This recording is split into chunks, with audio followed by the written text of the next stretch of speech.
Hello to the Wednesday night poetry community. This is Steve Spanoudis coming to you from Dublin, Ohio once again. Hello and thank you to Kai Coggin. Greatly appreciate you maintaining this space. Congratulations on the launch of your book. I always loved myself getting the first paper copies.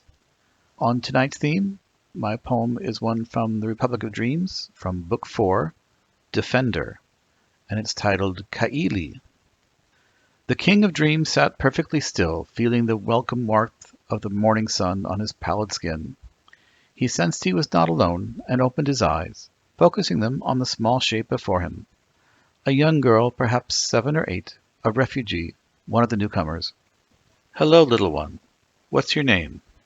She stared at him in silence. As he looked more closely, he observed her thin, malnourished muscles and swollen joints.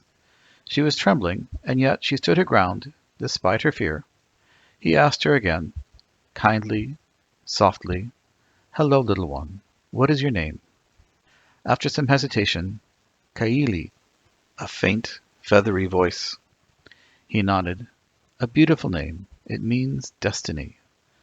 Do you have a question for me? Are you really a ghost?" "No, not really. That is what they call me, because of how I look. Have you known anyone else who looks like me?" She nodded slowly, her throat tightening. "My mother, after she died." A shudder ran through her frail body. "I didn't know how to tell when she was dead. She was sick for so long. And then she wouldn't eat. And then she wouldn't even drink. It was harder to tell when she stopped breathing." He nodded in understanding. "I am sorry for your mother. Life is the cruelest of teachers, ever taking away what we love." His skeletal fingers reached out and gently, carefully drew her closer until her head was nestled against his chest. "Listen for the heartbeat. It is slow and it is faint, but it is there. There was a time when everything was taken from me but that. Yours is small, but strong and steady and brave. Life has not given up on you. Don't be afraid. Close your eyes. Rest now. You are safe here. Dream. I will keep death away. I promise. I make few promises, but I keep them all." As he held her in his arms and rocked her to sleep, he sang the soothing words of an ancient lullaby in a lost and forgotten language, then whispered to the guardian spirit, "Who looks after this small creature?" "No one. Yet. She is a stowaway. You are the first she has spoken with." He stared at her sleeping face and at her sunken eyes that were not unlike his own.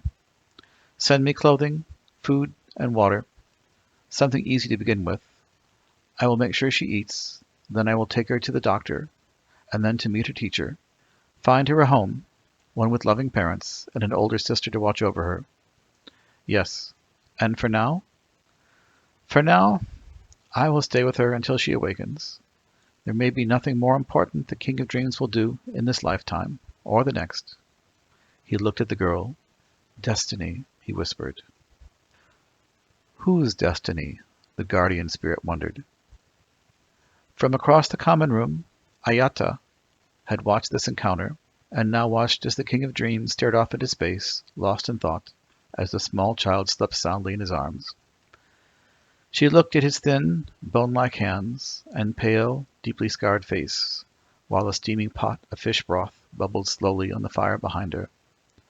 "There is life and death in those hands," she thought, remembering how she stood by, helpless, her own hands drenched with blood, while a younger version of the King of Dreams worked with desperate speed to save her niece's life.